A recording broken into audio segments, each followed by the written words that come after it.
हरिओम। ज्ञान के चार स्तर हैं, या आप यूँ कह लो चेतना के चार स्तर हैं। वैसे तो इसको पंचकोश के माध्यम से भी समझा गया है, लेकिन हम थोड़ा अलग हटकर इसको चार स्तर पर, चार सतह पर समझने का प्रयास करते हैं। पहला स्तर शरीर, शरीर भाव, शरीर का स्तर, शरीर का लेवल। अधिकांशतः मनुष्य, अधिकांशतः जीव शरीर भाव के स्तर पर ही रहता है। शरीर भाव का स्तर मनुष्य का भी है, पशु का भी है, पक्षी का भी है। और यदि मनुष्य मात्र और मात्र शरीर भाव में ही जन्मा और शरीर भाव में ही संपूर्ण जीवन गुजारकर मरण को प्राप्त हुआ, तो वो ऐसा जीवन हो गया जैसे पशु पक्षी कीट मकोड़ों का, और अधिकांशतः ऐसा ही जाता है। दूसरा स्तर हुआ मानसिक स्तर, मन का, जिसमें अधिक प्रयोग होता है। अब इस स्तर पर बहुत मनुष्य अपना जीवन गुजार देते हैं। शरीर है, मन के विचार हैं, वो समझते पर यही जीवन है। या तो वो शरीर की बात करते हैं या तो वो मन की बात करते हैं। और संपूर्ण जो सृष्टि उनकी होती है वो मनोमय सृष्टि होती है, और मनोमय सृष्टि के सहारे ही वो संपूर्ण जीवन व्यतीत कर देते हैं। एक तो ये सांसारिक सृष्टि जो परमात्मा ने बनाई है, और एक मनोमय सृष्टि जो मनुष्य अपने विचार से बनाता है, अपने मन से बनाता है। तो एक कुछ वर्ग ऐसा भी है मनुष्य का जो शरीर और मन दोनों के स्तर पर जीवन जीता है। तीसरा आ गया बौद्धिक स्तर, जहां बुद्धि का प्रयोग होता है। बुद्धि का प्रयोग अधिकांशतः वो लोग करते हैं जो बहुत अधिक पढ़ जाते हैं। अब पढ़ने से तात्पर्य ये सांसारिक पढ़ाई तो है ही है, इसके अलावा जो लोग ग्रंथ, शास्त्र, गीता, भगवत गीता, उपनिषद, पुराण आदि जो लोग पढ़ लेते हैं, जो अपने आप को पंडित कहलाते हैं, वो बौद्धिक स्तर पे ज्ञान का प्रयोग करते हैं। वो अपने आप को श्रेष्ठ समझते हैं, और उनका स्तर भी ऐसे लोगों का भी स्तर भी या संख्या भी है। लेकिन जहां तक आध्यात्मिक प्राप्तियों की बात है, आध्यात्मिक अनुभूति की बात है, तो वो उनको भी प्राप्त नहीं हो पाती। जो लोग बौद्धिक स्तर पर हैं, जिन्होंने बहुत अधिक कंठस्थ कर लिया है, ये भी शास्त्र, ये भी पुराण, ये भी ग्रंथ, ये भी उपनिषद, वो पंडित बन गए। पंडित बनने से, देखो, शरीर भाव में थे तो तमोगुणी अहंकार था, मनोभाव में आए तो रज्जुगुणी अहंकार आ गया, और बौद्धिक भाव में आए तो सतोगुणी अहंकार आ गया। अहंकार तीनों ही हैं, और जब तक अहंकार है, एक बाधा आपके सामने है आध्यात्मिक लक्ष्य को प्राप्त करने में। कहते नहीं है, जंजीर चाहे सोने की हो तब भी वो बंधन युक्त है, और लोहे की हो तब भी बंधन युक्त है। बंधन तो बांधेगी वो, चाहे सोने की जंजीर हो चाहे लोहे की जंजीर हो। तो चाहे तमोगुण हो, तमो भाव हो, रजो भाव हो, सतो भाव हो, हैं सब जंजीर, और जंजीर का कार्य है बांधना। अब इस जंजीर से मुक्त कैसे हूं, वो जो चौथी अवस्था है। पहला स्तर, फिर समझिए, पहला स्तर केवल शारीरिक भाव, खाना पीना भोगना तिनका पशु समान, मानुष जन्म पाए के जिन्हें न जानो ज्ञान, खाना पीना भोगना तिनका पशु समान। ये है अन्नमय कोश, शारीरिक भाव। मैं देह हूँ, मैं देह हूँ, मैं देह हूँ, मैं फलाना, मैं फलाना, मैं फलाना, मैं फलानी, मैं फलानी, ये भाव। इससे ऊपर बढ़ ही नहीं पाते हैं। कुछ लोग मन के आधार पर जीते हैं, मन के कहने अनुसार सारा जीवन काट देते हैं। वो मन प्रधान होते हैं, उनकी सृष्टि का राजा मन होता है। ऐसे लोगों को कुछ प्राप्त नहीं होता है। ऐसे लोगों को निराशा, मायूसी, हताशा, 2 मिनट का सुख, फिर दुख, 2 मिनट का सम्मान का अनुभव, फिर अपमान। ऐसे लोगों को ये वही खड़े के खड़े रह जाते हैं। जैसे एक व्यक्ति है जो एक कदम आगे बढ़ा रहा है, एक कदम पीछे बढ़ा रहा है, और दिखने में तो आ रहा है कि वो व्यक्ति कार्यशील है, परंतु सत्य क्या है, वो वहीं का वहीं बना हुआ है। उन्नति नहीं है, क्योंकि एक कदम उसने आगे बढ़ाया, दिख रहा चला, फिर एक कदम पीछे आया। तो क्रियाशील होते हुए भी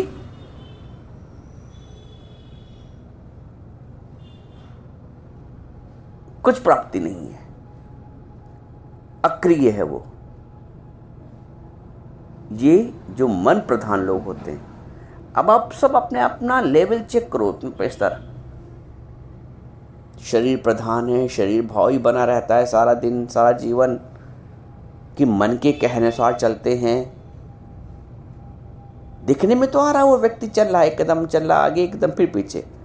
स्थिति है ये आई फाइनली कि वो वहीं का वहीं रह गया। दिखने में आया, क्रिया हो रही, लेकिन फिर भी क्रिया का कुछ परिणाम प्राप्त नहीं होता। तो जो मन से जीते हैं जो लोग, वो कोई भी आध्यात्मिक उन्नति का एक कदम भी आगे बढ़ा नहीं पाते हैं।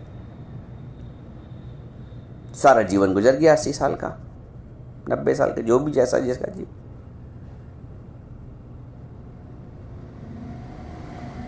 फिर आया जो बौद्धिक स्तर पर जीते हैं। उनके पास कर्मकांड तो बहुत होते हैं,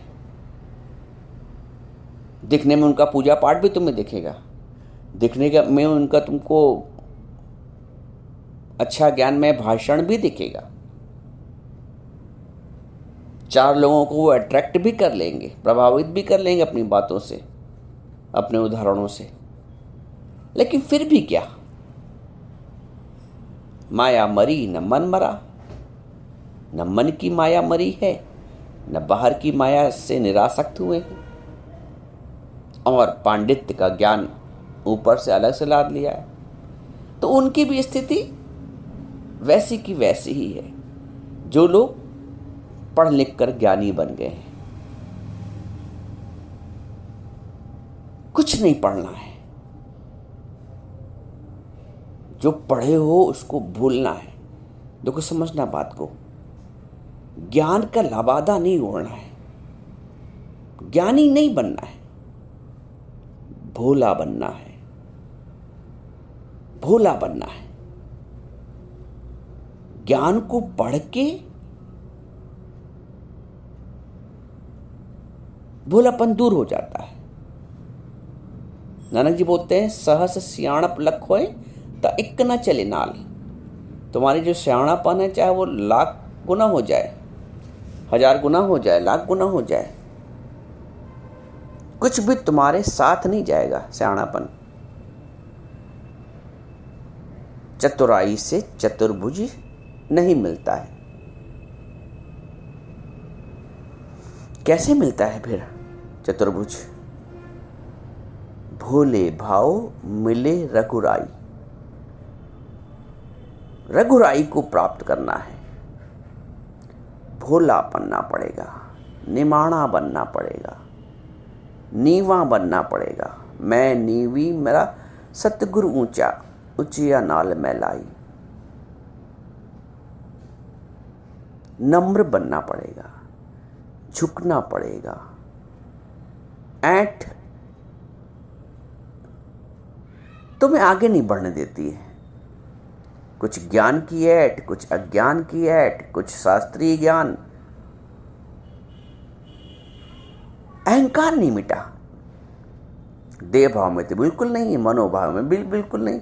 और जब आपको बौद्धिक स्तर पर आ गए तो और सतोगुणी अहंकार।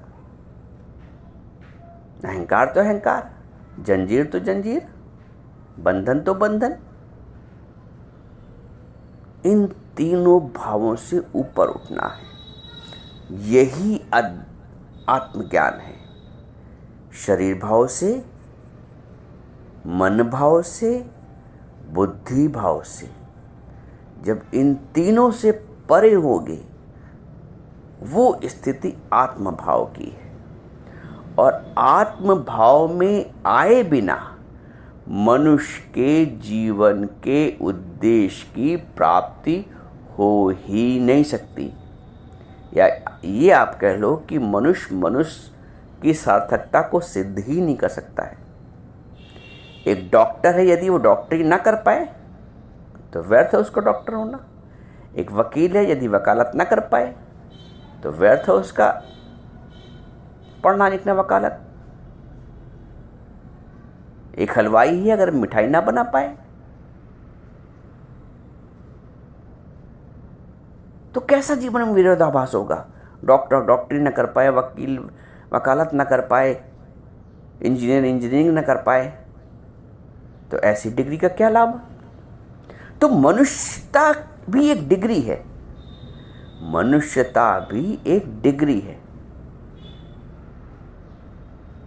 आप मनुष्य हो भी गए, चोला तो मनुष्य का मिल गया, तन मन धन बुद्धि सब मिल गई। तो डिग्री प्राप्त होने के पश्चात मनुष्यता की, आपने मनुष्यता का उद्देश्य प्राप्त नहीं किया। जैसे डॉक्टर ने डॉक्टरी की डिग्री प्राप्त कर ली, लेकिन उसका उद्देश्य ये भी तो प्राप्त है कि लोगों का कल्याण हो।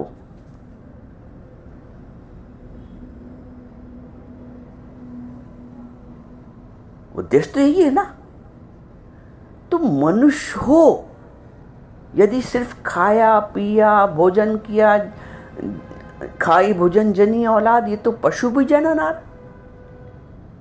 ज्यादा ज्यादा व्यवहार कर लिया समाज में, सेवा सत्कार किसी का कर लिया, दान पुण्य कर लिया, आध्यात्मिक उद्देश्य की तो प्राप्ति नहीं की। आत्मा की स्थिति तो प्राप्त नहीं की। शरीर भाव से आत्म भाव में तो नहीं है। लाख तीरथ किए, लाख तप किए, लाख दान किया, जब तक न मिटेगी वासना बंधन न तेरा जाएगा। समाधि पे समाधि लाख तू करता रहे, जब तक न मिटेगी वासना बंधन न तेरा जाएगा।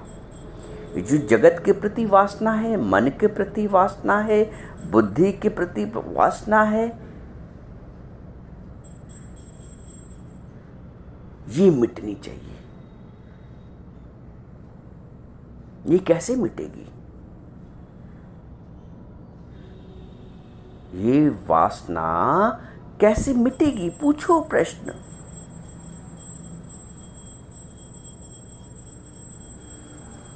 ये वासना जब हम अपने को समर्पण करते हैं गुरु के आगे, ज्ञान के आगे, तभी तो शिष्य बोलते हैं गुरु जी मेरा बंधन काटो। तो वे गुरु का दायित्व है। अपने पास अपने को संजो के रखोगे, काम चलेगा नहीं। अर्जुन ने समर्पण किया, राजा जनक ने समर्पण किया, राम जी ने वशिष्ठ जी के आगे समर्पण किया और ब्रह्म ज्ञान की प्राप्ति की, आत्मज्ञान की। अपने को बचा के कुछ नहीं हो पाएगा, अपने अहंकार को बचा के। मनुष्य चाहिए भी सब कुछ, झुकना भी नहीं चाहता है। इवन यहाँ तक कि गुरु के आगे भी नहीं झुकना चाहता है, सीधे सीधे स्वीकार नहीं करना चाहता कि हाँ मुझे ज्ञान की आवश्यकता है, हाँ गुरु जी आपके वचन बिल्कुल ठीक हैं। क्योंकि झुकना नहीं चाहता मन, वो ये चाहता है ना कि मुझे भी पता है, मुझे भी ज्ञान है। किसी को कभी कभी ज्ञान बताने लगो तो वो ऐसा प्रतिक्रिया व्यक्त करते हैं, ऐसा रिएक्ट करते हैं अपने हाव भाव बॉडी लैंग्वेज से कि उनको पहले ही से पता है, पता कुछ नहीं।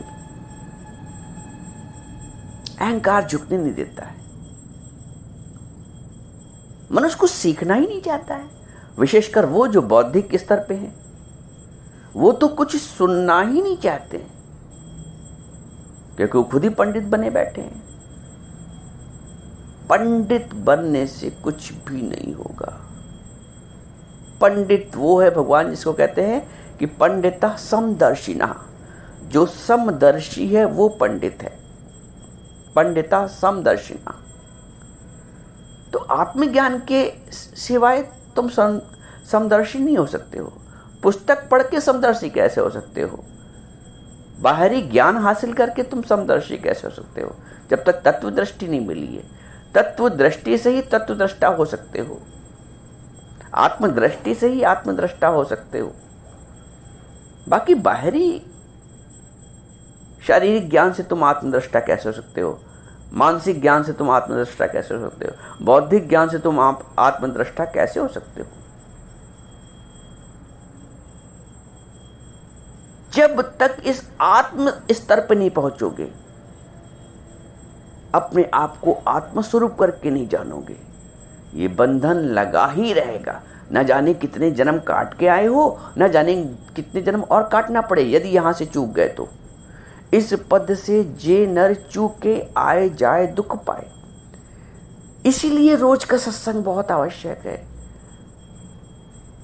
साधारणतया मनुष्य को अपने जीवन का उद्देश्य भी नहीं पता। वही समझता है कि जन्म लिया है तो पढ़ लिख जाए, व्यवसाय कर ले, नौकरी कर ले, शादी कर ले, विवाह हो जाए, बच्चे हो जाए, सामाजिक दायित्व पूरे हो जाए, सामाजिक व्यवहार पूरा हो जाए। बस उसने अपने जीवन के मतलब लक्ष्य को समझा ही नहीं। वो समझता यही लक्ष्य है। लक्ष्य तो कुछ और है। जो मुख्य लक्ष्य है वो तो जीवन का कुछ और है। ये तो सहायक कार्य है। सहायक कार्य तुम्हें लक्ष्य तक नहीं पहुंचाएंगे। लक्ष्य गुरु देता है, बताता है गुरु।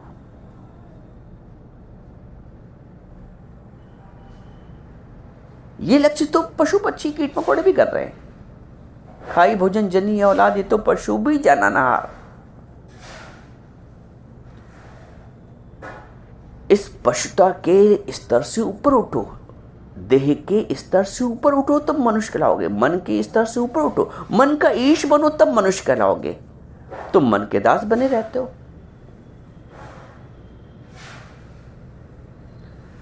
तन की ईश बनो, मन के ईश बनो, बुद्धि के ईश बनो,